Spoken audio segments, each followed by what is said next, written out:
rechazada. ¿Vale? El capítulo 22. El capítulo 22. Bueno, como siempre, recordamos la manera para poder contactar con nosotros. La recordamos cada día en el WhatsApp, en este número, o a través del correo electrónico.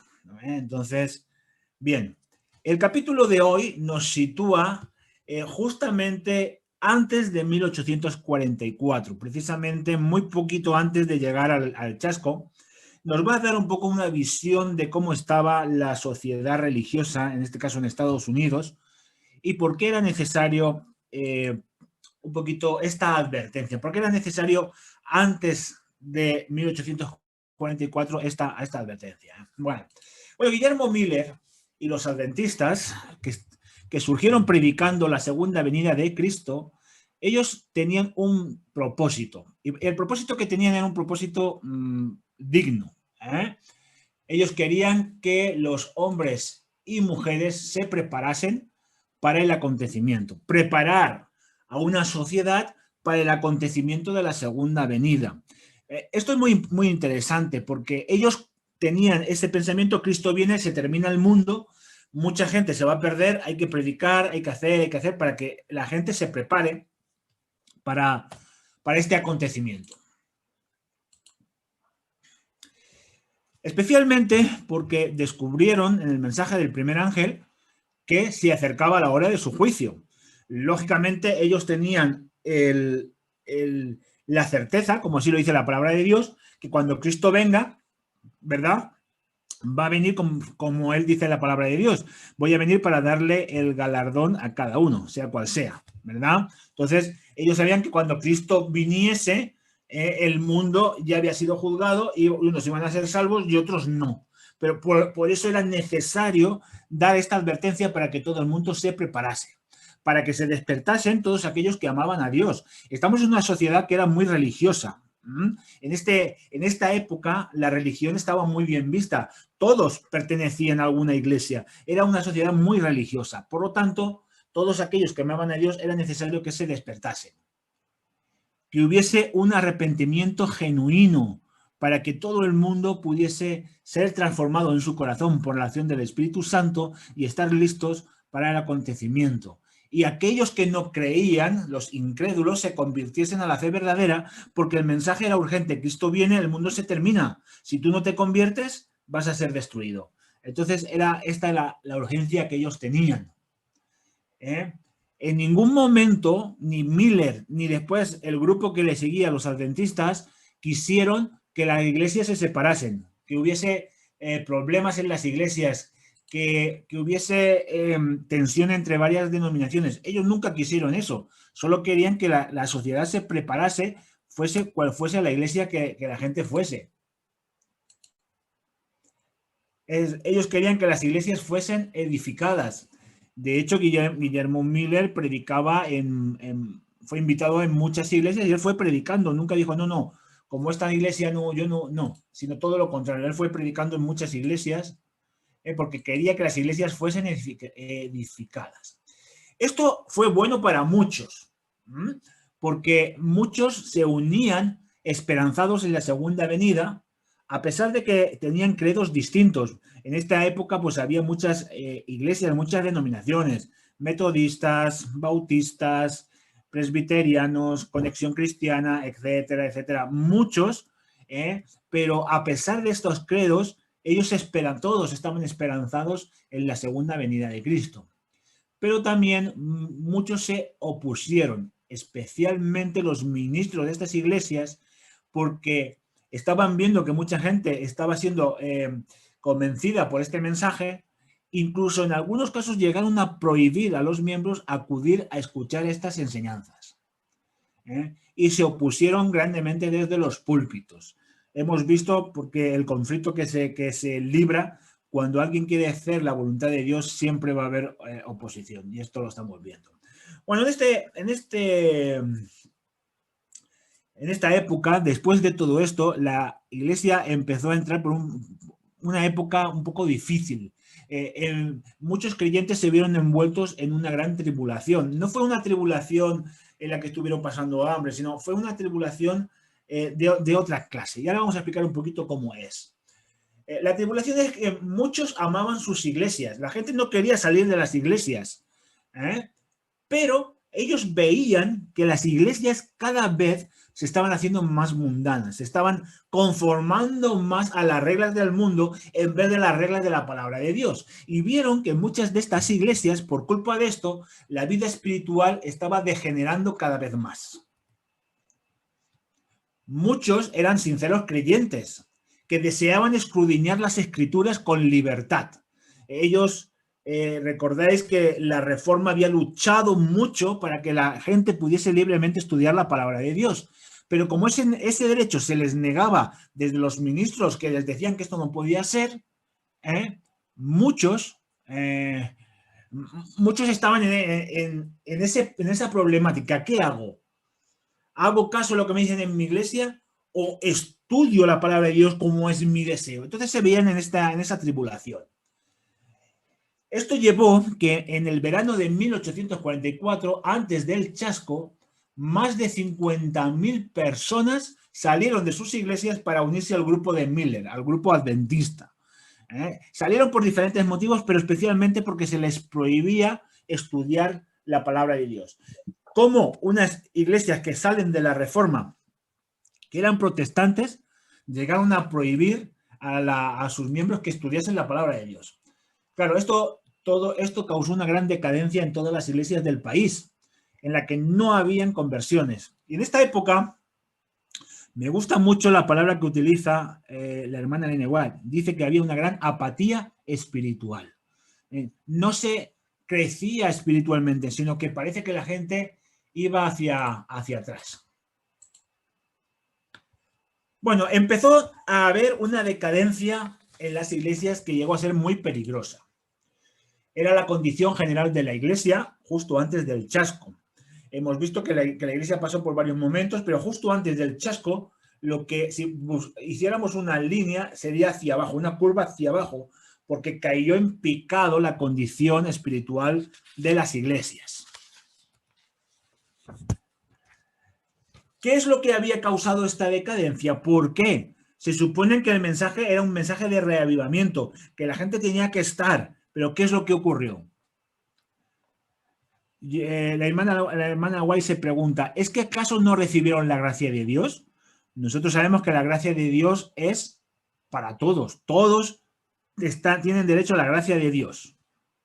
Lo que ocurrió es que rechazaron la luz divina por parte de los seres humanos. Hubo un rechazo de la luz divina. Y ahora tenían mucha luz. Se estaba predicando que llegaba la hora de los juicios, el mensaje del primer ángel, que Cristo venía, y muchos rechazaron ese mensaje. Las formas de la religión eran mundanas. Y esto es, y siempre será, una victoria de Satanás. Cuando Satanás consigue que el mundo entre dentro de la iglesia, es su victoria, porque la iglesia entra en decadencia. Y esto lo hemos visto a lo largo de la historia, como ha ocurrido muchas veces. La luz se volvió en tinieblas, como pasó con el pueblo de Dios en la época de Cristo. Muchos sabían por las profecías que el Mesías debía de venir, que el Mesías iba a morir. La profecía de Daniel era muy clara. Pero ¿qué ocurrió? ¿Por qué cuando Cristo nació todo estaba en tinieblas? Estaba en tinieblas porque los judíos desacreditaban a los que deseaban investigar las profecías. Incluso los... Ahora que estamos hablando de esa, no dice igual que la tan lejos, pero bueno, nada, no pasa nada, porque tu papá fue muy amable. Los rabinos lanzaban maldiciones a los que querían estudiar los tiempos en la profecía. Y por eso estaban en oscuridad espiritual. Bueno, vamos a ver los resultados de desechar el mensaje de Dios. Que esto es lo que estaba pasando. Donde se desecha el mensaje de la verdad, la iglesia se ve envuelta en tinieblas. La fe y el amor se enfrían. Surgen desavenencias, celos, contiendas. Los miembros se centran en el mundo y los pecadores se endurecen en su impenitencia. Todo esto es porque se rechaza el mensaje. Apocalipsis 14 nos dice que el mensaje del primer ángel tenía un objetivo. ¿Cuál era el objetivo del mensaje del primer ángel? El objetivo era separar al pueblo de Dios de las influencias del mundo. Alabar, adorar al Creador, porque la hora de su juicio ha llegado y temed a aquel que hizo. Es decir, el mensaje era: sepárate del mundo, de las influencias del mundo, porque te van a arrastrar. También era despertar para que vean su mundanalidad y la apostasía, porque muchas iglesias, aunque habían salido de la Reforma Protestante, estaban cayendo en una barrera de apostasía tremenda. Era una advertencia para la iglesia, para que humillasen sus corazones delante del Señor. La iglesia debe alcanzar la unidad en fe y amor como en la iglesia primitiva. Y en esta época no lo estaban consiguiendo, sino que cada uno iba a la suya. El mundo había entrado dentro de muchas iglesias y no escucharon el mensaje y entraron en esta barrena de apostasía. Pero la luz siempre brillaba. Dios estaba ahí dirigiendo a su pueblo. Es decir, si el pueblo de Dios alcanzase la luz de la que habla la palabra de Dios, ocurrirían cosas maravillosas. Ocurrirían que se alcanzaría la unidad por la que Cristo oró. En el Evangelio de Juan, en el capítulo 17, del 21 al 23, ahí Jesús dice claramente: Padre, que ellos sean uno como tú y yo somos uno. Es decir, Jesús oró por la unidad de la iglesia, porque era importante. ¿Cómo se alcanza esta unidad? Pues escudriñando la palabra de Dios y haciendo caso de la luz que nos dice la palabra de Dios. ¿Qué ocurría en esta época? Que no había unidad. En las iglesias no había unidad, porque el mundo había entrado de tal manera que se estaba pensando más en la economía, en el dinero, en aparentar, que realmente en la palabra de Dios. Alcanzaríamos la unidad del Espíritu, como dice en Efesios capítulo 4, versículos del 3 al 5. La unidad en el Espíritu. Estos fueron los beneficios que alcanzaron los que sí aceptaron el mensaje del advenimiento. Procedían de diferentes denominaciones y las barreras confesionales fueron superadas. Es decir, muchas veces cuando viene gente de otras iglesias, intentan imponer, cuando vienen a nuestra iglesia, intentan imponer lo que ellos creían. Es que en mi iglesia, aquí no pasaba esto. Aquí lo que pasaba es que esas barreras fueron superadas porque tenían un objetivo: prepararse porque Cristo venía. Y daba igual de qué denominación salía yo. Lo importante es que estábamos unidos en un mensaje poderoso. Los credos contrarios al advenimiento de Cristo se hicieron añicos. Especialmente había una creencia en muchas iglesias que era que ellos pensaban que el milenio estaría antes que la segunda venida. Mucha gente pensaba esto. Mucha gente pensaba que antes de que Cristo viniese ocurriría el milenio, que prepararía a todos para la venida de Cristo. Pero se dieron cuenta de que esto no es así, porque la Biblia justamente dice que viene después. Las ideas erróneas sobre también la segunda venida fueron enmendadas, el orgullo, la conformidad con el mundo fueron extirpados, los agravios fueron separados, los corazones se unieron en la más dulce comunión y el amor y el gozo reinaban por encima de todo. Si esta doctrina hizo esto para los pocos, lo mismo habría hecho para todos si todos lo hubiesen aceptado. Si todos lo hubiesen aceptado, hubiese sido maravilloso. Mira qué cita. Esta cita está, bueno, en mi libro está en la página 250. Dice, el mensaje que Dios había enviado para probar y purificar la iglesia reveló con exagerada evidencia cuán grande era el número de los que habían concertado sus afectos en este mundo más bien que en Cristo. Los lazos que los unían a la tierra eran más fuertes que los atraían hacia el cielo. Prefirieron escuchar la voz de la sabiduría humana y no hicieron caso del mensaje de verdad destinado a escudriñar los corazones. Y nosotros podemos decir, bueno, esto pasaba en 1844, pero tenemos que tener cuidado, hermanos, porque esto puede volver a pasar. Así que tenemos que tener mucho cuidado en el que realmente nosotros nos debemos de guiar por la palabra de Dios, no por la sabiduría del mundo, no por las enseñanzas del mundo. Jesús dijo claramente, apártalos del mundo. No es que tengamos que vivir apartados, no se refería a eso, sino a las enseñanzas, a las doctrinas, a las creencias del mundo. Esta cita es muy interesante porque dice que si esto ocurre, que si esto ocurre, se va a desechar el mensaje. Y esto tenemos que tener mucho cuidado porque puede ocurrir hoy en día también en nuestras iglesias. Bueno, el mensaje del primer ángel era poderoso, pero ahora había que predicar el mensaje del segundo ángel. Este mensaje también era muy, muy poderoso. Bueno, vamos a ver un poquito aquí. Los que rechazaron el mensaje del primer ángel también rechazaron los medios que el cielo había provisto para su reavivamiento. Porque el mensaje del primer ángel era un mensaje de reavivamiento. Era un mensaje a despertar, porque la hora de su juicio había llegado. Después le seguía otro ángel con otro mensaje poderoso, ¿no? Ha caído Babilonia. Bueno, todos aquellos que despreciaron el mensaje del primero y del segundo ángel se volvieron al mundo. Salieron de las iglesias y se volvieron al mundo. Bueno, el segundo ángel nos llama la atención la palabra Babilonia, ¿no? Porque aquí habla de Babilonia. Bueno, pues nosotros tenemos que saber una cosa. En la palabra de Dios, Babilonia representan dos cosas. Representa Babilonia literal, en la época de Daniel había una Babilonia literal, pero también en profecía Babilonia significa otra cosa. Bueno, vamos a ver un poquito. La palabra en Babilonia deriva de la palabra Babel, confusión, pero Babilonia quiere decir literalmente puerta de los dioses, es decir, la puerta de la confusión. Aquellos que habéis hecho la escuela sabática lo explica muy bien, la lección de la semana pasada lo explicaba. Es decir, puerta de confusión. Hace referencia a la Torre de Babel, donde el Señor, ¿qué hizo? El Señor confundió las lenguas, y como confundió las lenguas no se pudieron aclarar. En la Biblia, bueno, es lo que he dicho antes, se emplea para designar en profecía, excepto en Daniel capítulo 2, que habla de la Babilonia literal. En profecía, Babilonia significa cualquier forma de religión falsa o apóstata.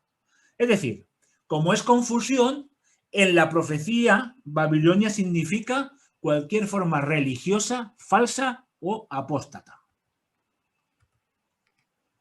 En Apocalipsis capítulo 17, Babilonia ahora es representada por una mujer, pero es una mujer prostituta, ¿vale? En la Biblia la prostituta significa dos cosas. Primero, una mujer que se vende sexualmente por dinero, es decir, una prostituta literal, pero también una iglesia que se aleja del verdadero Dios y se hace idólatra. También aparece la palabra fornicación o fornicario, ¿vale? En profecía, una persona que ha fornicado es una persona que ha dejado a Dios, al Dios verdadero, y se ha ido a los ídolos, a los dioses falsos. Muy bien, en Apocalipsis 17, lógicamente, simboliza una iglesia que ha apostatado. Y ahora lo interesante es, ¿nos da el texto suficientes indicios para descubrir cuál es esta iglesia que ha apostatado? Pues bueno, lo vamos a ver. Muy bien, nosotros sabemos que la unión de Cristo y la iglesia verdadera se representa como el matrimonio. Muy bien. Cuando la iglesia se desvía de Cristo, se deja seducir por el mundo o otros falsos dioses, es como si violase el pacto matrimonial y adulterara. Se convierte en una prostituta, muchos maridos, muchas relaciones con los falsos maridos. Esta es la idea. La mujer en profecía simboliza dos cosas. Está la mujer vestida de blanco, que es la iglesia pura, y después aparece una mujer que dice que es la prostituta, la ramera, vestida de rojo, ¿verdad? Que es la iglesia que ha apostatado. Bueno, vamos a ver la mujer prostituta. Vamos a ver alguna cosa. En Apocalipsis 17 se la describe ¿cómo? ¿Cómo se la describe? Pues se la describe vestida de rojo, vestida de púrpura, de escarlata y adornada con oro y con perlas, y en su mano lleva un cáliz de oro, lleno de las abominaciones. En la Biblia, abominación es algo que es contrario a lo que Dios dice. Es algo contrario a la palabra de Dios. Por lo tanto, llevaba un cáliz lleno de abominaciones. Lo que nos dice es que lo que esto representa es un poder religioso que va en contra de Dios. Y en su frente dice que llevaba un misterio escrito. Babilonia la Grande, la madre de todas las rameras. Bueno, yo preguntaba, ¿recordáis las características? Vestida de púrpura, escarlata, con oro, con perlas. ¿Tenemos indicios para saber a qué se está refiriendo. Ahora solamente voy a poner unas imágenes, no voy a decir nada, pero para que vosotros lo veáis. Escarlata, perdón, púrpura y escarlata, de nuevo aparece aquí, escarlata, oro, perlas, joyas, está representando a una iglesia que en un principio fue una verdadera iglesia, pero que luego, ¿qué ocurrió? Apostató, apartándose de Dios totalmente. Aquí vemos las imágenes. Bueno, seguimos hablando. Lógicamente nos está hablando de un poder que dominó durante siglos y fue déspota con los monarcas, persiguió, mató, encarceló durante años al pueblo de Dios, se adornó con púrpura, escarlata, piedras preciosas, hizo acopio de un gran lujo. Se refiere sin duda a la iglesia romana, a la sede romana. Ojo, no tengo nada en contra de las personas que son católicas. Estamos hablando de la institución, ¿de acuerdo? ¿Por qué? Dice que tuvo relaciones ilícitas con los reyes de la tierra. Impuso su credo y su política en muchos casos. Se alejó de Dios y se paganizó con la idolatría. Aceptaron la adoración de ídolos y las costumbres paganas se aceptaron. La iglesia judía, la iglesia primitiva, por causa del paganismo, se convirtió en la iglesia romana, católica, sobre todo a partir del edicto de Constantino. A partir de esa fecha, del 313 a.C., ocurrieron muchas cosas. Roma, perdón, 313 después de Cristo. Después, sí, me he equivocado ahí. Roma se corrompió al buscar el poder mundano, economía, política y supremacía. Yo sé que mucha gente dice, es que vosotros estáis en contra de los católicos. No, perdón, yo no estoy en contra de los católicos, yo lo respeto todo. Pero es cierto que la historia me dice que la institución católica ha hecho todo lo que ha hecho y la palabra de Dios en esto es clara. Es cierto, como después vamos a ver, que dentro del catolicismo hay mucha gente sincera y eso Dios también lo sabe. Bueno, aquí hay algo muy interesante porque dice, aparece también que es la madre de todas las rameras. Por lo tanto, si utiliza el símbolo de madre, es que debe tener hijas, ¿vale? Y además porque dice rameras también en plural. Por lo tanto, ¿qué significará eso? ¿Vale? ¿Quiénes son sus hijas? Porque dice que es la madre de todas las rameras. ¿Quiénes son sus hijas? La mujer siempre en la Biblia representa a la iglesia. Por lo tanto, las hijas, porque además lo dice en femenino, porque si hubiese dicho, tiene muchos hijos, o es la madre de todos los, no, dice todas las, está hablando en femenino, por lo tanto, las hijas son iglesias también. Por lo tanto, son las iglesias que aceptan las tradiciones, sacrifican la verdad y forman una alianza ilícita con el mundo. ¿Qué nos quiere decir Dios con esto? Bueno, lo que nos quiere decir Dios con esto es que exhorta a su pueblo, primero, a salir de ella, salir de Babilonia. En Apocalipsis capítulo 18, del 4 al 7, y en el 14, 8 nos dice, ha caído. Por lo tanto, hay que salir de ella. ¿Por qué esta exhortación de parte de Dios a su pueblo? Porque mucho pueblo de Dios está en Babilonia, sobre todo en las iglesias protestantes y en otras. Son víctimas estas iglesias de prácticas impías y por ello se alejan de la verdad. Por lo tanto, van en contra de Cristo, anticristos, porque siguen al dragón Satanás, el cual se opone a Cristo, que es el anticristo. La palabra anticristo significa en contra de Cristo. Por lo tanto, las hijas son todas las iglesias que han surgido de la iglesia romana a partir de la Reforma, pero que no han mantenido la verdad, sino que han vuelto otra vez a caer, ¿verdad? Especialmente por todas las costumbres, tradiciones, etcétera, etcétera, etcétera. Bueno, la iglesia se ha rendido al mundo. Muchos deseaban ser religiosos. Antes de 1844 esto estaba muy bien visto, la religión. Estaba de moda. Bueno, hoy en día no es malo ser religioso. Hoy en día tú puedes decir abiertamente, pues yo soy cristiano, yo soy tal, no pasa nada. Otra cosa es cuando tú ya quieres hablarles de la verdad, ahí es cuando a veces encontramos oposición. Pero no es malo hoy en día, de momento, ser religioso. En esta época tampoco. Además, en esta época, pertenecer a una iglesia estaba bien visto, porque así tú podías ganar respeto. Gobernantes, políticos, abogados, los médicos que se unían a la iglesia ganaban respeto. Era mejor un gobernante, aunque luego fuese un mal gobernante o todo lo peor que tú quisieras, que perteneciese a una iglesia, que otro que no, ¿de acuerdo? Eso pasaba igual con los políticos y con las personas que tenían cargos importantes. Se ganaba respeto. Se ganaban la confianza en la sociedad como buenas personas y así promovían sus intereses mundanos. Es decir, mucha gente entraba a la iglesia por interés, lo podemos decir así. Las comunidades religiosas que buscan riqueza, prosperidad, sabéis que hoy en día hay mucha gente que está hablando de la teología de la prosperidad, Dios te prospera, Dios te prospera. Buscan popularidad, patrocinios, templos grandes, magníficos, macroiglesias, poder adquisitivo. Por ejemplo, nuestros hermanos los mormones, ellos dedican mucho dinero a adornar sus templos. Los templos son maravillosos, son hermosos. ¿Por qué? Porque es muy importante para ellos el templo. Pero luego encuentran un despilfarro, lujo y la moda en los miembros. Consienten los pecados populares y se visten con un falso manto de santidad. A veces, hermanos, si estamos más preocupados del templo, yo no digo que el templo no sea importante, claro que es importante, pero a veces estamos muy preocupados en el templo. ¿Lo centra todo el templo? No, lo importante no es el templo, lo importante son las personas, el crecimiento espiritual, lo que dice la palabra de Dios.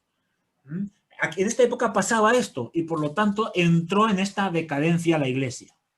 Las iglesias así se hacen inservibles y se rinden al mundo y adoptan el culto falso y deseo mundanos de un mundo caído. Y podemos tener cuidado porque eso también está pasando hoy en día. Está pasando de la misma manera. Bueno, ¿cuál fue el pecado de Babilonia? Bueno, el pecado de Babilonia, dice el texto bíblico, hacer beber a las naciones del vino del furor de su fornicación. Bueno, el vino de la fornicación son las falsas doctrinas que se han aceptado en su unión con los grandes de la tierra, las tradiciones y la popularidad. Tradiciones, costumbres para estar bien.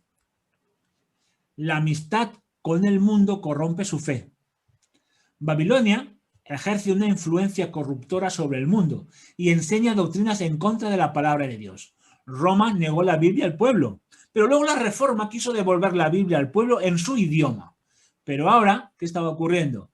Muchas iglesias que surgen de la Reforma han vuelto a esconder la Biblia porque enseñan que es más importante la iglesia antes que la palabra de Dios. Y ahí es donde tenemos que tener mucho, mucho cuidado, hermanos. Lo más importante no es la iglesia. La iglesia es importante, sí, pero lo más importante es lo que dice la palabra de Dios. Bueno, en el verano de 1844, faltaba poquito para el chasco, ocurrieron algunas cosas. El mensaje del segundo ángel fue predicado en el verano de 1844. Entonces se aplicaba a las iglesias apóstatas de Estados Unidos, porque rechazaron el mensaje del juicio de Dios, el mensaje del primer ángel. Claro, ellos pensaban que todo estaba pasando allí en Estados Unidos, pero luego se dieron cuenta que no, que era un mensaje universal. Por lo tanto, el mensaje del segundo ángel no alcanzó su cumplimiento total en 1844. Muchas iglesias sufrieron una caída moral por rechazar el mensaje de la segunda venida, pero su caída no fue completa. Se hicieron indiferentes a la verdad. Muchas iglesias protestantes han apostatado y ellas están incluidas en el mensaje del segundo ángel. Por eso dice, salid, en Apocalipsis 18, salid de ella, pueblo mío. Ha caído Babilonia. Bueno, todavía no ha caído completamente, porque la caída de Babilonia no será completa hasta que la unión de la iglesia con el mundo se haya consumado totalmente en toda la cristiandad. Faltan algunos detalles todavía. El cambio es progresivo. En Apocalipsis 14:8 se cumplirá en el futuro, en el tiempo del fin, cuando caiga Babilonia totalmente. Ahora hay que decir un mensaje. Ha caído Babilonia, porque sabemos que va a caer, pero literalmente caerá, ¿verdad? Esto se cumplirá en el tiempo del fin. A pesar de la corrupción de Babilonia, todavía en ella hay profesos guardadores de la verdad. Muchos han conocido la verdad para este tiempo, pero desean más luz. Buscan a Cristo en sus iglesias. Pero como estas iglesias se apartan de la verdad y se unen más al mundo, al final se separarán de estas iglesias, saldrán de ellas y vendrán a la verdadera iglesia. Esto es muy bonito. ¿Por qué esto no ha ocurrido ahora? La hermana Elena White dice claramente que esto no ha ocurrido ahora porque nuestras iglesias no están todavía preparadas para esto.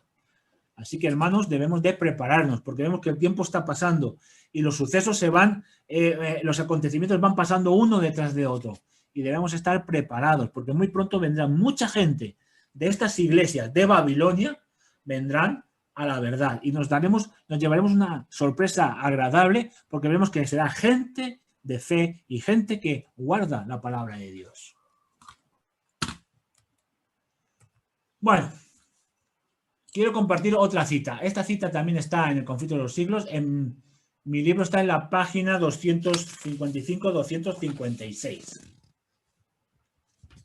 El capítulo 18 del Apocalipsis indica que el tiempo en que, por haber rechazado la triple amonestación de Apocalipsis 14, del 12 al 16, la Iglesia alcanzará el estado predicho por el segundo ángel, y el pueblo de Dios, que se encontrare aún en Babilonia, será llamada a separarse de la comunión de esta.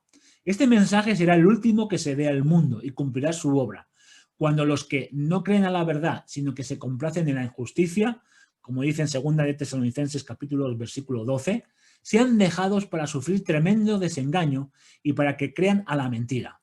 Entonces la luz de la verdad brillará sobre todos aquellos cuyos corazones estén abiertos para recibirla, y todos los hijos del Señor que quedaren en Babilonia oirán el llamamiento: salid de ella, pueblo mío, en Apocalipsis 18, 4. Y entonces saldrán.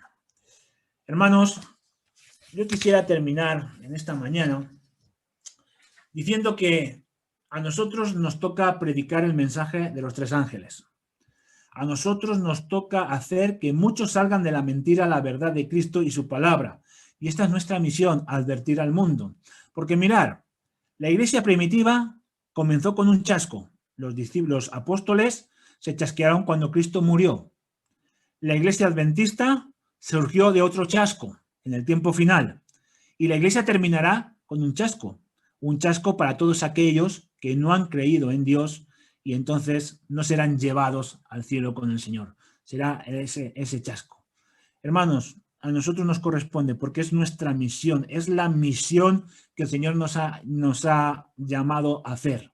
Advertir para que esta gente no se chasqueen cuando Cristo venga, sino que estén en el grupo que lo está esperando, que ha creído en Él y que serán llevados al cielo para vivir eternamente en la tierra nueva que Él nos prepara. Que el Señor nos bendiga y que el Señor nos dirija para que esto sea una realidad. Amén.